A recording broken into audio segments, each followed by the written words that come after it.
Welcome back to Monday Night Melee. We have another match for y'all. Thoraxe versus bluezaft. This is going to be winners finals. It's going to be a very solid match. Thoraxe, we know him, love him for that Fox as well as that Marth. It's going to be good. Oh, there's the bears. This is such a scary matchup for Foxes. Because up until 40, you were constantly in fear of being near a Puff and throw range. Like, oh, yeah. It's so scary. The Space Animal Slayer, so Yes. scary. Up throw rest can be incredibly devastating. And not only that, the startup on that Firefox means that if Puff comes in, snags one back air, you're done. So you have to be very conscious. That being said, Puff is floaty, she's lightweight. Those up airs and those up smashes are going to be even more proficient against Puff. Yeah, absolutely.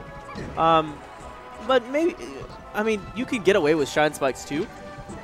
It's just going to be a little, there's other things that might come a little bit easier and are easier to set up for. Oh, there's a punish opportunity. Bear? Yeah, go over the fair instead. And remember, it's not always about knocking your opponent into the blast zone, rather pushing them out just far enough. And that's why we saw the fair, I think, instead of the bear. Yeah. I mean, all that matters is just clipping them. Is clipping them and pushing them far enough away that they cannot come back, period. Doesn't matter what they're using. Oh, excellent.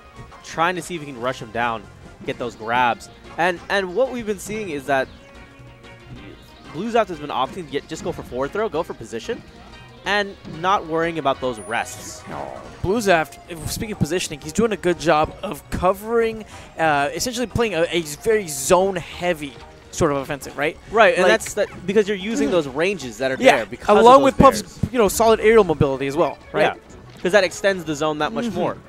You recognize that, okay, within this one short hop, this is how far I can potentially attack. It's very good.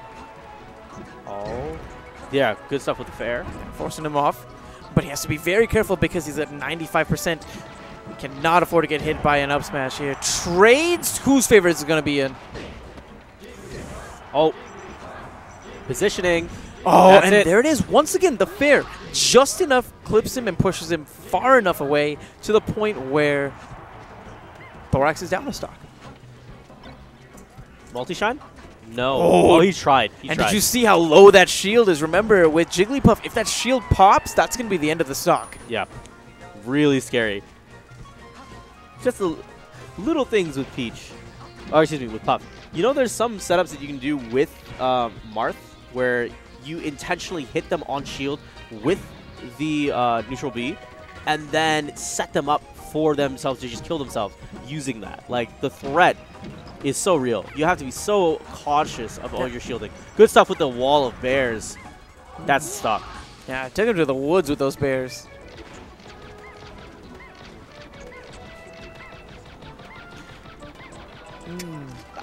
And Thoraxe, he knows that he's down right now. He's trying to put on as much percentage as he can with those lasers.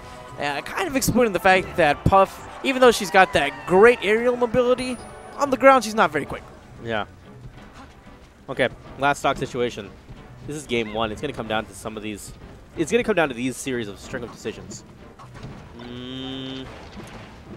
I feel like. I feel like what Thoraxe wants right now. Oh god, it's to stay alive. That was a really good tech. That was so scary. Oh, incredibly scary. He was holding down, barely hits the ledge, and then gets the tech. That was so scary. I think that if Thoraxe just sits at full screen and just uses lasers, he'll be fine. Oh gosh, that forward smash. He's going to have to find a way to recover. Whoa, really good stuff. He knew that bluezaft was going to be coming in from a horizontal plane. So and because of that, he went vertical. Yeah. Yeah, exactly. That was really very good. smart recovery. Okay, but he used up that mix-up. Bluezaft is going to be privy to that.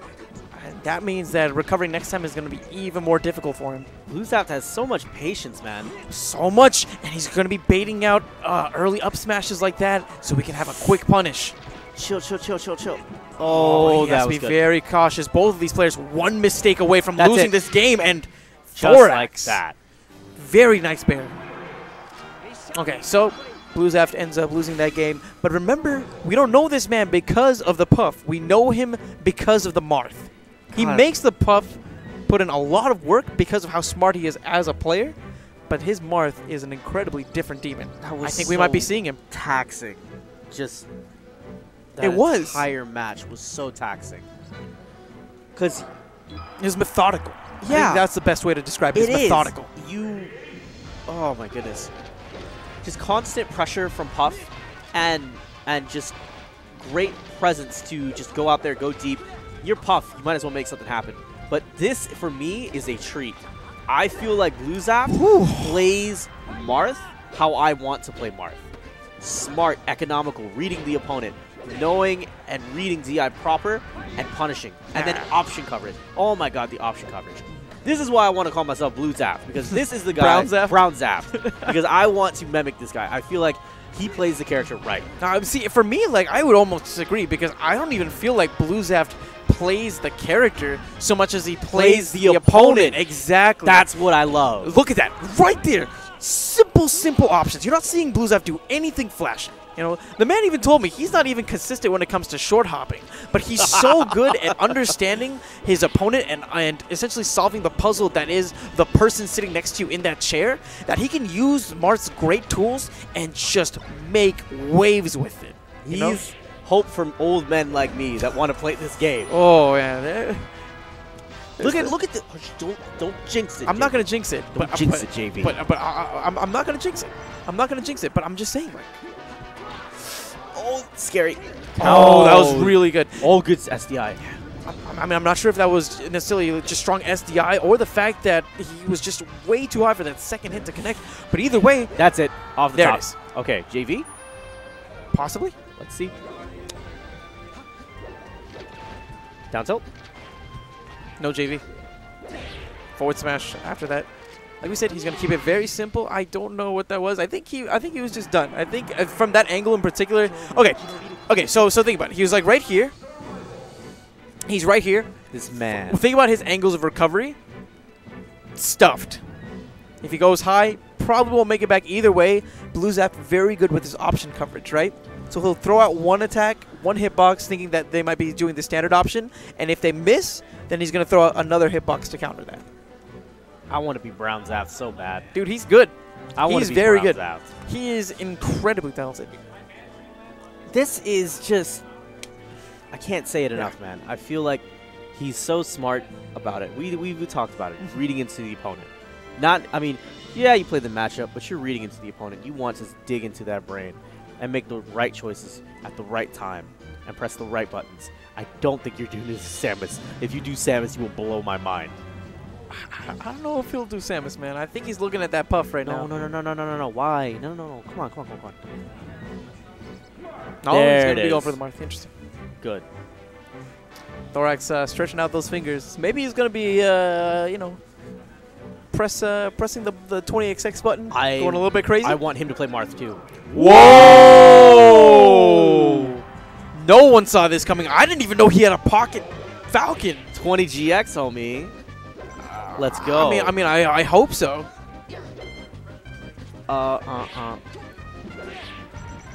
Cross up into forward smash.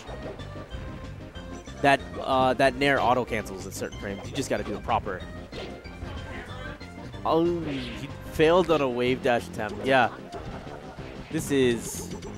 I mean, I don't know how I feel about this counter pick, to be honest. Mostly because of the fact that Muphobia, who is, I guess one of the hidden bosses here in DFW, actually played this very matchup, right? Yeah. And bluezaft was able to come out on top. Granted, it was a very close set, but still, the Falcon alone cannot do this. Thoraxe is going to have to do what bluezaft really says is his kryptonite, is a smart player who kind of plays a little crazy. Yeah, that's what I always tell people too, is that, listen, against people who are very logical, who are understanding and understand this game and what's optimal, if you do something suboptimal, they're not going to expect it. Exactly. And it's just a little bit of crazy pants, Banana Town, that you need Crazy to Town Banana Pants. You got to do that. You just add a little bit of that. It needs to be. Okay, so that was cool. The way that the forward smash actually wound him back enough to avoid the first attack, and then the hitbox ends up connecting and really gives bluezaft some nice damage. Just chilling. Okay, back into it. That's a bit of, that might have been a finger flop. Was it back throw? No, the counter off this platform. Well, he likes the counters because... Yo, Typo's like he's trying to arrest him from full screen. Oh, good knee. All right, so Thoraxe right back in it. Okay. Thoraxe saying, pay attention to me. Pay attention to this knee. I'm about to give it to him. Up throw, trying to get volleyball style. Just pitch it to himself. Oh, Dare misspaced it, though. Yeah, wasn't quite the right hitbox to get that nice spike that we're used to seeing. He dashed back, pivoted, and then get that forward smash. That was ridiculous. It's all about the positioning. It's all about the positioning. We saw it in Game 1 whenever he was playing that Jigglypuff. And that carries on so much in the Marth matchup in particular, where positioning is even more critical, I'd say.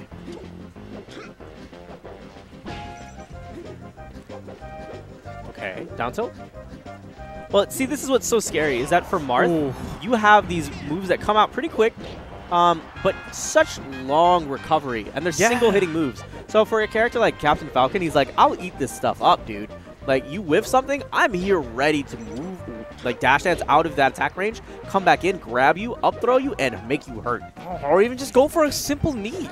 There's so many options that this character has because of that strong, strong punish game. That's not enough. You're seeing, like you mentioned before, bluezaft, he doesn't want to be that committal, so he's going to be throwing out some quick attacks, a lot of side Bs that we've seen in neutral, as well as some very low fares. Side B into up tilt actually does the trick. Traditionally, the floaty killer ends up KOing Captain Falcon on Dreamland. When you have that high percentage, yeah, man. All right. Anything's possible. Oh, okay, up throw knee. There? No. So he goes for the back throw. I'm not sure if that's a finger flip or not, to be honest. That was a finger flip. That was definitely a finger flip. All he needs is one pop-up, and bluezaft recognizes this. That's why you saw him stay in his shield, so he could get a shield grab. That's going to be the stock, but fortunately for him, he was at a very high percentage. Last stock scenario here. 50% is the only thing between the two of them. Okay. Up throw, Bear, setting up. Positional advantage. Up throw again. Oh, but great DI from Thoraxe to move out of that forward smash range. Down tilt? No, Nair. He hasn't been using down tilt that much. Oh my goodness. High percentage. Oh! You know, for a second I was going to say, Neptune, look at the percentage. This is traditionally the percentage where a lot of Marths suffer from that Marthritis. But remember, bluezaft, he's not known for that crazy combo game. He's not known for that arc-esque movement. What he's known for is understanding his opponent. And so when it comes to an opponent like that, percentage does not matter.